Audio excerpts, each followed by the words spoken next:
Thank you, Kai. I want to suggest that if we're serious about improving education, we have to stop people doing good things.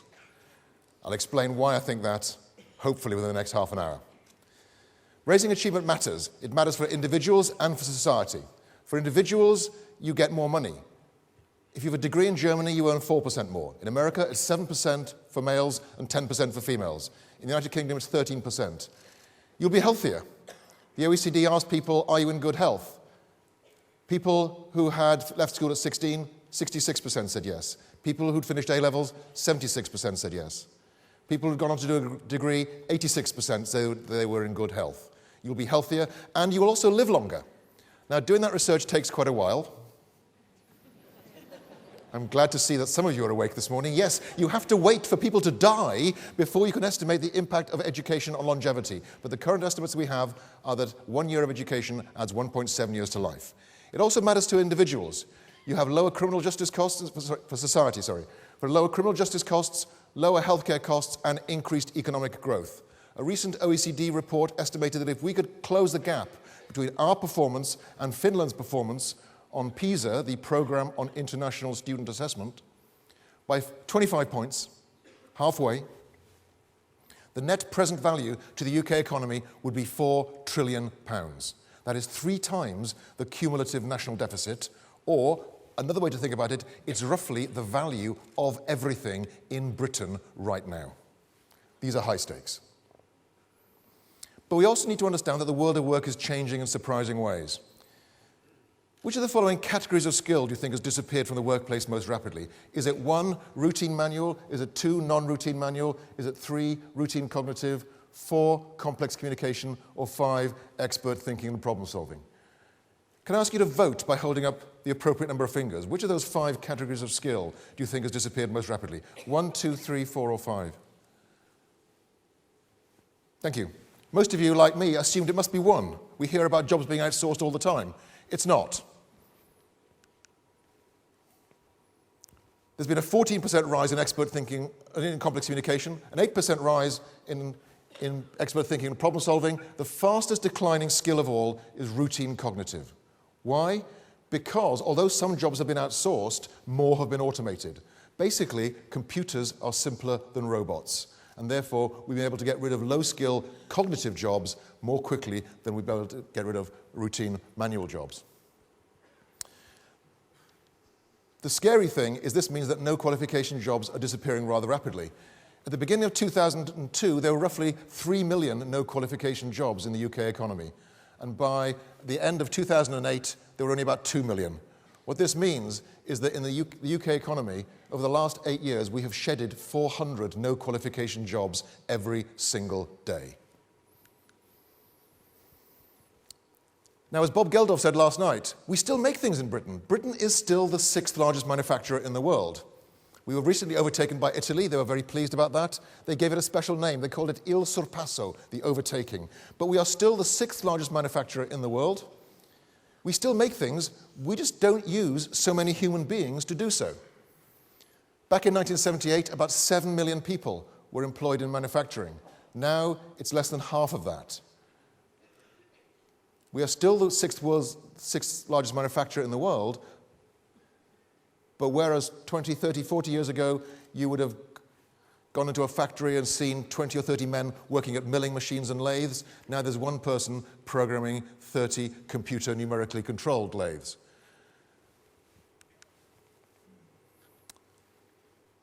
What this has resulted in is an extraordinary change in the rewards to skill.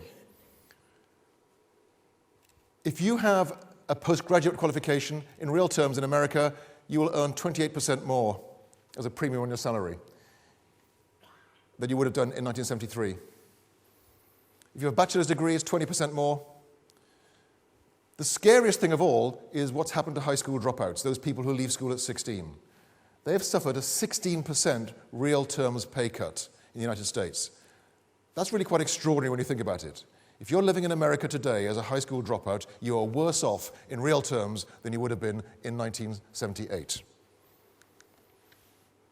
Now, governments understand this. Governments know that we need to raise educational achievement. It's a national priority.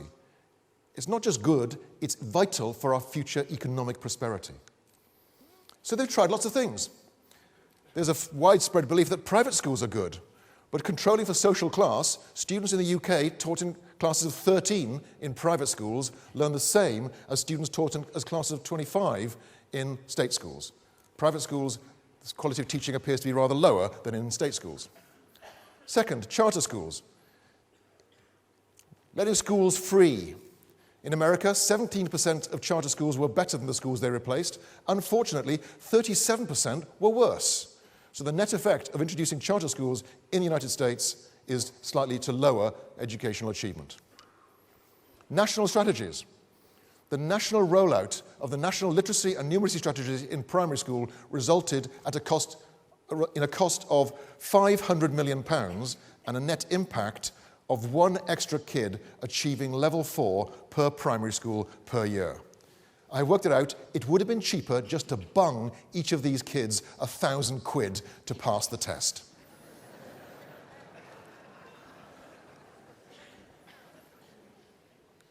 Interactive whiteboards. Doubling the number of interactive whiteboards in London as part of London Challenge produced no increase in student achievement. Now, all these looked like smart things to do. They looked like reasonable things to do. And so the question I have is, why do smart people do dumb things? I've never met a stupid politician. They're all incredibly intelligent. They really are. And I realized that for many years, of course, we were looking in the wrong place for solutions. So I call this the 3 generations of school effectiveness research. So back in the 1970s, people realized that some schools get good results, some schools get less good results. I know, let's get more schools like the good ones. Sounds like a plan, doesn't it? So there's a search for the characteristics of effective schools. And I can distill that down to 3 things. If you want to improve your results, you have to do 3 things. 1, get rid of the boys.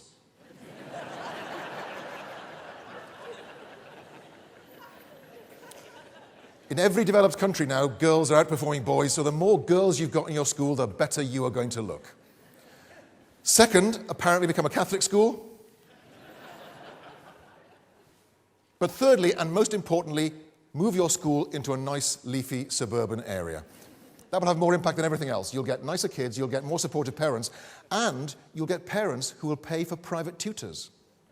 There are some schools in London where 50% of the students have a private tutor. Who gets the credit? The school. Now, as the second generation of school effectiveness pointed out, demographics accounts for most of these differences. It turns out that if you look at the differences in kids' results between schools, the school effect accounts for 7% of the difference. The 93% of the differences in school performance are nothing to do with the school, it's to do with the kids going to that school. And so these people say, Basil Bernstein in the 1970s said, education cannot compensate for society, the idea that schools don't make a difference. And in one sense, they're right.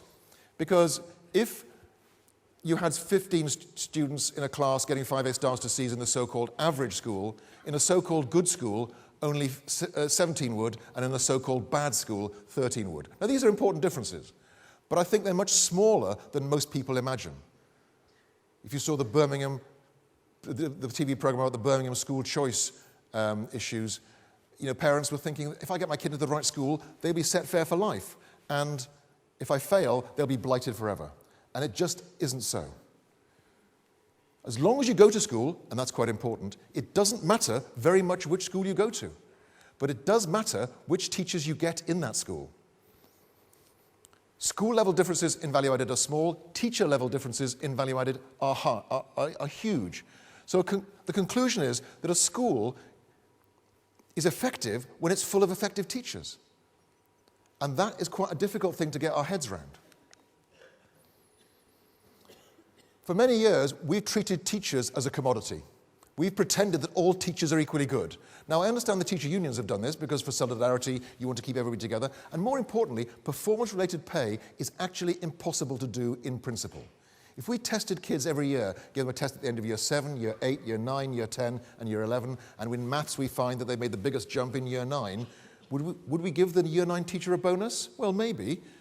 But that teacher might not be very good. The reason those kids did very well might be because the teacher who taught those kids in Year 8 spent a lot of time on problem solving, on collaborative learning, on resilience, on group problem solving skills.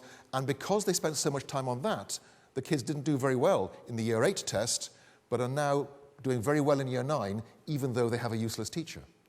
So performance-related pay is impossible to do in principle. It also doesn't work. Research from Tennessee suggests that giving teachers $10,000 extra just for being a good teacher doesn't make the results go up. And I don't know why they were surprised by that.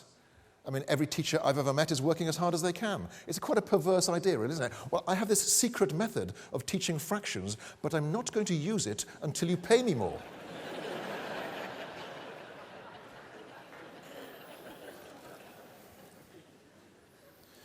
Of course, the Americans don't call it performance-rated pay, they call it differentiated compensation. And that made me think, actually, we have differentiated compensation here too. We pay teachers not for getting better, but for getting older. Can I have an increment this year? Have you got any better as a teacher? No, but I've had a birthday. Cha-ching!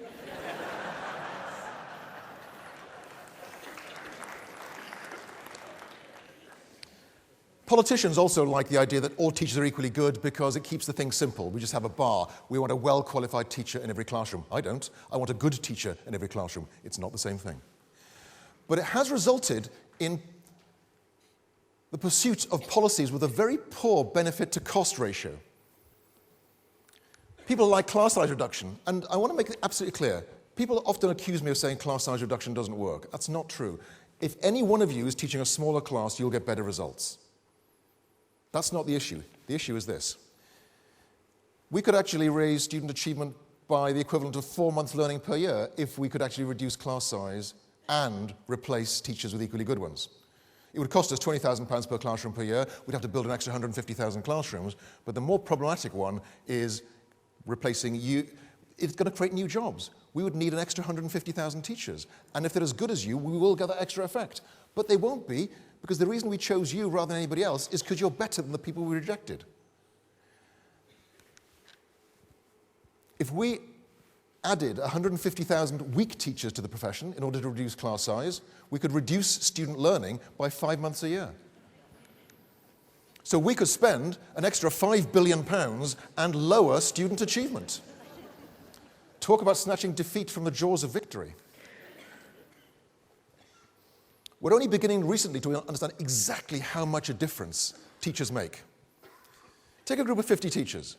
If you are taught by the best teacher in that group of 50, you will learn in 6 months what kids taught by the average teacher will take a year to learn, and those taught by the least effective teacher in that group of 50 will take 2 years to achieve the same learning. There's a 4-fold difference between the most effective and the least effective teachers. And in the classrooms of the best teachers, children from disadvantaged backgrounds learn just as much as those from advantaged backgrounds. Those with behavioral difficulties learn as much as those without behavioral difficulties. So Basil Bernstein was wrong. Education can compensate for society, provided it's of very high quality. Teachers make such a difference that a recent study from Harvard found that you could detect the impact of having had an outstanding reception teacher in the average annual salaries of 35-year-olds. They found that 35-year-olds who'd had an outstanding teacher when they were 5 were earning $1,000 more per year. And they used that to work out what is the annual economic contribution of an outstanding reception teacher. They worked out it's £200,000 per year. That is the economic value created by an outstanding teacher. So, if teacher quality appears to be the single most important issue, we have 2 ways to go about doing it. We can either replace existing teachers with better ones, or improve the effectiveness of existing teachers. Now, the problem is with choosing different people to be teachers is that we know that teachers make a difference, but we don't know what makes the difference in teachers. We know that having advanced content matter knowledge makes no difference at all in the speed of learning, nor does having a master's degree. We know that experience has a very small effect. So 10 years of experience results in an extra 2 weeks learning per year. If you're taught by a 10-year veteran rather than a novice teacher, you will actually learn 2 weeks more every year, that's all. If the teacher has lots of knowledge of the subject at the level they're teaching it, you'll get an extra 4 weeks learning per year. These are important effects, but they're not very great. Another big idea is getting rid of incompetent teachers. Chris Woodhead famously estimated there were 15,000 of them. And I don't think it's a good idea to have incompetent teachers. Let me make that clear. But we need to understand how much of a difference getting rid of them would make. If we could get rid of these 15,000 so-called incompetent teachers and replace them with average teachers, the net impact nationally would be 1/40th of 1 grade per subject at GCSE. Raising the bar for entry into the profession so we no longer recruit the lowest performing 30% of teachers would result in an increase of 1 grade per subject at GCSE by 2030. We haven't got that much time. So we have to make the teachers we have better, what I call the love the one you're with strategy. It can be done, provided we focus rigorously on the things that need to be done, even when they're hard to do. I characterize our existing policy as a bit like the drunk who's looking for his keys underneath the street lamp, and somebody says to him, "Is this where you dropped your keys?" He says, "No, but this is where the light is." We've been doing the things that are easy to do and they haven't worked. It's time to start doing the things that will work, even though they're hard. Now, when governments heard that the work that Paul Black and I had done on formative assessment meant that students learned more, they jumped on the bandwagon very rapidly. I call it the formative assessment hijack. This has led to a whole range of practices that describe itself as AFL, but in fact is nothing like what Paul Black and I said needed to go on. So we have the long cycle stuff. Now, in many secondary schools, this has resulted in the oracle of the spreadsheet. In every school, in a secondary school now, there is the spreadsheet. This is the oracle, which is all-powerful. It is usually attended by a deputy head who feeds this oracle with data, and every so often it spurts out information about which students are going to pass and fail their GCSEs next summer. It doesn't tell you what to do about it, but at least your impending failure comes with plenty of advance warning.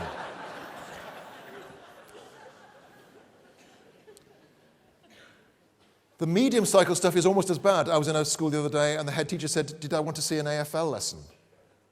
Which puzzled me because I thought that AFL should be a part of all lessons. But in this school, an AFL lesson is when the teacher goes around asking every single student, "What level are you at?" And one kid says, "I'm level 4. Kid next, level 5. And I realized what Paul Black and I said back in 1988 was, children need to know where they are in their learning, where they're going, how to get there. I asked this little boy, I said, "Where are you in your learning?" He said, "I'm level 4.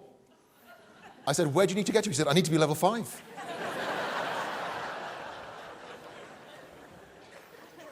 I said, "How are you going to get there?" He said, "I'm going to pay more attention in class and do my homework." The problem is, what the research shows is that the stuff that makes a difference is the minute-by-minute and day-by-day stuff that teachers do in classrooms while they're teaching. And that's very hard to change. It's very easy to change things like procedures and policies or have teachers meeting outside school or outside school time to talk about data. But it's very hard to change the practices of teachers in classrooms. And I think that if we're serious about improving student achievement, we have to help teachers develop what they do in classrooms. It's hard, but it's the only thing that has a substantial impact on student achievement. The model I use, I call content then process. Some people advocate professional learning communities as the answer. Well, it's a good answer for some things, but it's an absolutely stupid answer for other things. If you wanted to increase teacher content knowledge, professional learning communities are a really stupid way to do it. You'd be much better off just teaching them the stuff. So what I'm saying is you shouldn't decide the means of achieving something until you're clear about what you want to do. As Abraham Maslow once said, he who is good with a hammer tends to think that everything is a nail. So I call the model content then process. The content of teacher learning should be what the research shows makes the biggest difference to students. And the evidence is pretty clear, it is formative assessment. Ideas to get the teachers started, so the teachers have real practical advice about what to try in their classrooms. And then the process of teacher change, which I think we haven't understood well enough. And I think there are 4 components that if any one of them is missing, you will have less effective change. The first is choice. Back in 1980, a man called Meredith Belbin wrote a book called Management Teams, Why They Succeed or Fail. And what he pointed out was that when groups work on problems in teams, there are basically 8 roles that need to be discharged for the team to be successful. And if those people present can faithfully discharge those roles, then the team is likely to succeed. But if they can't, then the team is likely to fail because people can't sustain out-of-role behavior for very long, especially under stress. And the other point he made was that each role has strengths and allowable weaknesses. And this has led in business to what is called strengths-based professional development. We haven't learned this in education yet. I did an appraisal last year, and I did a questionnaire, and I got a feedback, and one side of the page was called strengths, and the other page was called areas for development. What a load of rubbish. I'm 55. I'm not going to change. Deal with it. The aim of professional development in teaching is not to make every single teacher into a clone of every other teacher. Teachers are at their best when they are themselves. So every teacher's path to improvement will be different. We have to give teachers choice, not to be nice to them, but because without it, we won't help them become the truly outstanding practitioners that almost everybody currently working in schools can be. Flexibility. There are 2 opposing factors in any school reform. You have to allow enough flexibility so that teachers can morph their ideas and make them fit their own classrooms. But the danger is they change them so much that you get a lot of lethal mutations, where people actually change them so they no longer work. So you have to have a very clearly articulated theory of action. And what's very interesting in policymaking is that there are rarely a clearly articulated theory of action. So, for example, one of the strange pieces of policy we saw recently was this idea of there are too many obese children, so we're going to teach cooking in schools. Think that through for a minute. Do you know many thin chefs? Because I don't.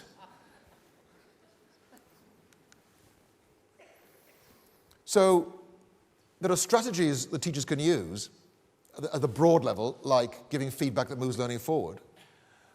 But they always need to be translated into techniques that each individual teacher needs to use in their own classroom. So what I suggest is that we have a broad theory of action that talks about strategies, but how the teacher translates that into action in their own classroom is up to them. The important thing is they see these techniques as being relevant, feasible, and acceptable, and more importantly, from the theory point of view, is that they are embodying what we know about how learning takes place. So, for example, in formative assessment, we'd have some techniques like sharing exemplars, mini whiteboards. A nice technique I saw a teacher called Charlotte Kerrigan using recently to make the kids read the comments on the essays she wrote. She wrote them on strips of paper rather than at the bottom of the kids' work, and each group of 4 kids got back their 4 essays and the 4 strips of paper, and they had to match the comments to the essays. Students owning their own learning by signaling with coloured cups and a pre-flight checklist for getting students to help each other. Now, these techniques are very powerful, but we also have to understand that teachers take a long time to change.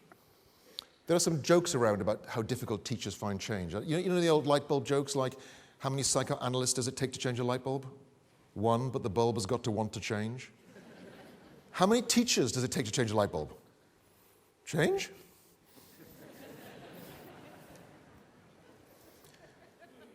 But teachers are not resistant to change. Teachers find it hard to change because they're already experts in what they do. Teachers have done what they do hundreds, thousands, and sometimes even hundreds of thousands of times. By the time you're teaching 20 years, you'll probably asked 500,000 questions in your classroom. Doing it any other way is very hard. So we need to understand that teachers have expertise. And changing expertise is slow because to get better at something, you become less expert. You become inexpert for a little while, and most teachers find that very difficult. The danger is if they move too fast, they move away from their expertise and they get worse. One teacher described changing her teaching as a bit like engine repair in flight. And I think that's a very good description of how it feels to be trying to change your practice as a teacher. Now, expertise in teaching is complex and it's difficult to spot. And this is nicely illustrated by a study of expertise in a very simple area, basically CPR, cardiopulmonary resuscitation. This research team prepared 6 video clips of people doing CPR. 5 of them were of students doing CPR who were just learning how to do it, and 1 was of an experienced paramedic who'd been doing it for 25 years. So people were shown these 6 video clips, and they were asked, who would you want doing CPR on you if you needed it? The experts picked the expert 90% of the time. The students picked the expert 50% of the time. The instructors, the people who teach other people how to do CPR, picked the expert 30% of the time. Why? Because the instructors were looking for people who enacted the rules of CPR that they taught. But what is interesting about this is that experts could spot other experts. It wasn't a matter of each expert having their own idiosyncratic way of doing this. Experts could see expertise, even though it couldn't be reduced to the rules that instructors taught. And that's where we, in my view, have been going wrong for the last 25, 30 years. Our professional development has been predicated on an assumption that teachers don't know stuff. So we herd teachers into rooms like this and have experts like me rectify the knowledge deficits, and we assume that now they have had these gaps in their knowledge fixed, they will go away and be better teachers. And we're then disappointed that it doesn't work. The problem is, we need to help teachers develop new habits and change habits, not adding knowledge. We have a lot to learn from Weight Watchers. Weight Watchers ought to be the least successful organization on the planet, because everyone who wants to lose weight knows what to do. Eat less, exercise more. That's it. There isn't anything else.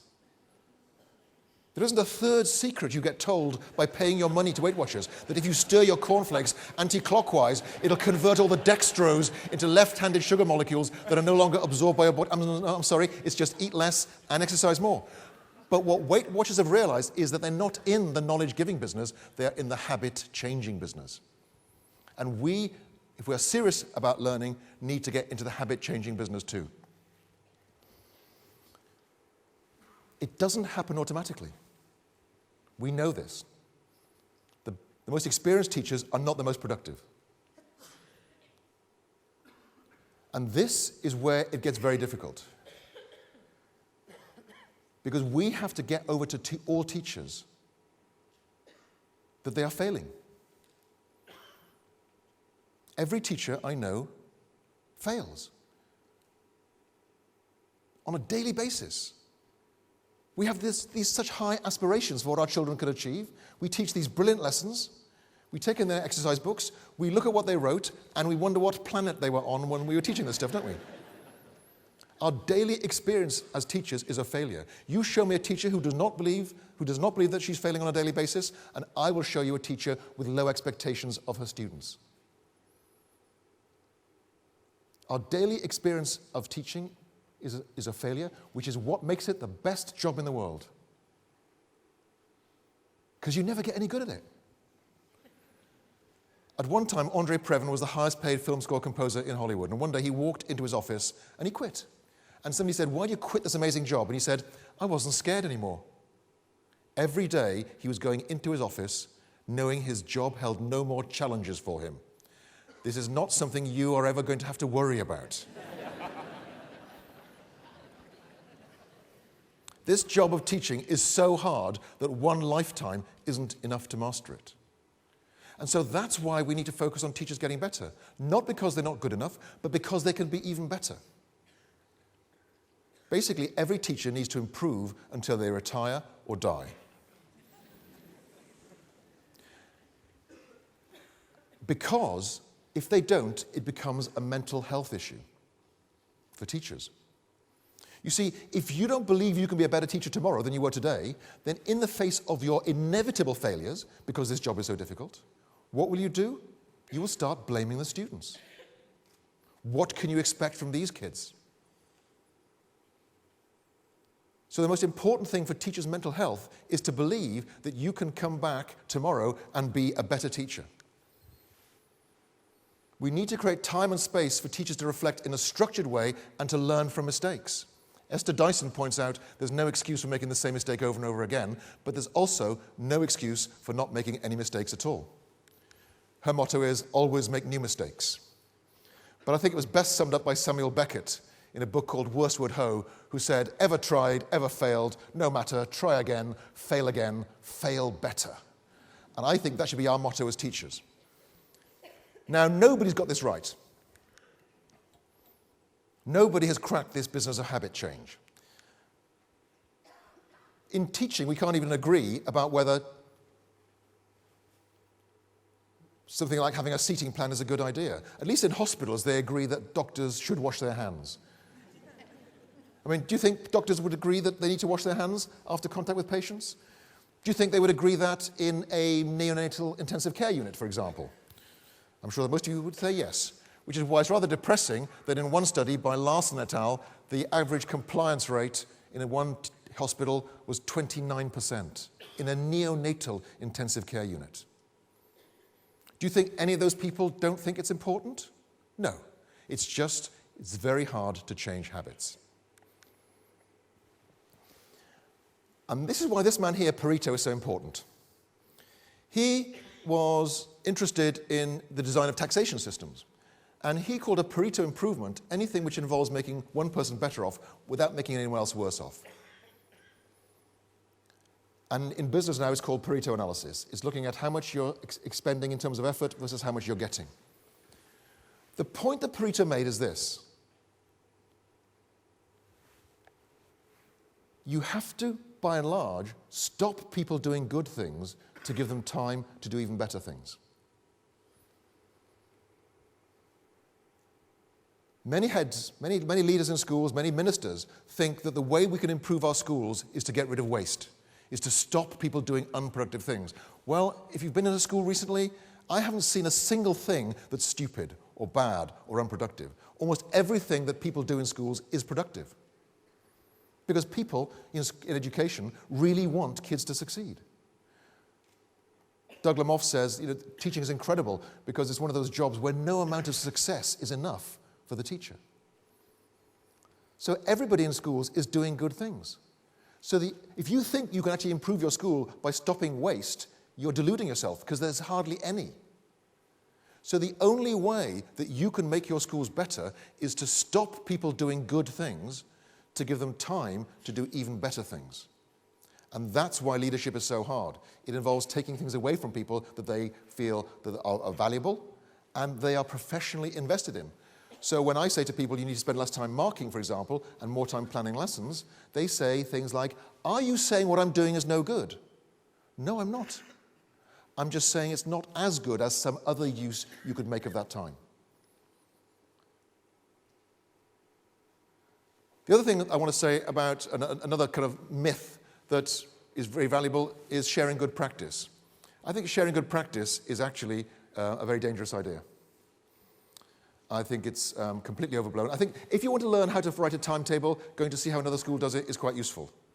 If you want to find out about how to organize a 3-year Key Stage 4, then that's, again, visiting a school and sharing good practice is a good idea. But the danger is that those things have small effects. The thing that has big effects is changing teaching.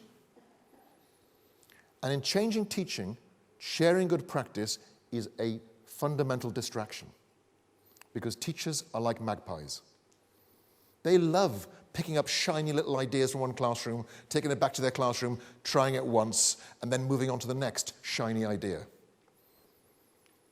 We don't need to share good practice. Most teachers have got enough good ideas to last them a lifetime. I've been amazed by the number of times I've talked about some ideas in the classroom and teachers say to me, oh yeah, I used to do that, it was good.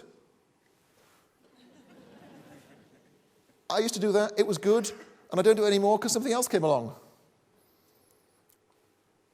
So if you're serious about helping your schools improve, we must get away from this idea of sharing good practice, at least as far as classroom practice is concerned, and focus more on consolidating and embedding practice for each individual practitioner. So what is needed, I think, to improve the profession is a very simple and very clear set of foci. The first idea is that we get every single teacher to accept 2 commitments. One is that they have to carry on improving their practice as long as they work in schools. The most important question I think we should ask every teacher is, do you need to improve? If they say yes, work with them. If they say no, fire them. But the second commitment is a commitment to focus on the things that makes the most difference to students. So I'm afraid no more brain gym, no more learning styles. Frankly, spending time on those things is self-indulgent. Schooling is a one-shot deal for kids, and if we are wasting time playing around with ideas that have no impact on student achievement, which neither brain gym nor learning styles do, then we are frankly wasting time and wasting the students' chances of success. So we have to focus on the things that make the most difference to student outcomes. What is needed from leaders is a commitment to creating this idea of a continuous improvement of practice, keeping the focus on the things that make the most difference to students, providing the time, space, dispensation, and support for innovation, and supporting risk-taking. So this is both a top-down and a bottom-up message. The top-down bits are, one, if you are working in this school, you will be getting better at something. Non-negotiable. Two, what you work on must have evidence that shows that it's likely to lead to increased learning for your students. But that's where the top-down bit finishes. The bottom-up bit then is each teacher chooses what they're going to work on because they are in the best place to work out what is going to make the biggest difference to their teaching and their students. If we get this right, if we focus on a relentless emphasis on helping every teacher improve their practice slowly but continuously, we will produce unprecedented improvements in student achievement that will prepare them for this impossible, unknowable world for which we are preparing them. So to conclude, what I'd like to suggest is that we need really to embrace this idea that this job of teaching is so difficult that we never get any good at it. The teacher is the single most important variable in the system, but I'm not interested in comparing teachers. I'm not interested in saying that teacher is better than that teacher, because we know that it doesn't work for kids. We know that PE teachers understand this in PE. So what do? They don't compare one student with another student. They compare each student with where they were in terms of their personal best. So for each teacher in the school, what matters is that every month, every year, they achieve a personal best for them. And so to leave you, I'd like to conclude by going back to Samuel Beckett. We will produce a world-class education system if we embrace this idea that we fail every day, but that every day we can come back the next day and fail better. Thank you.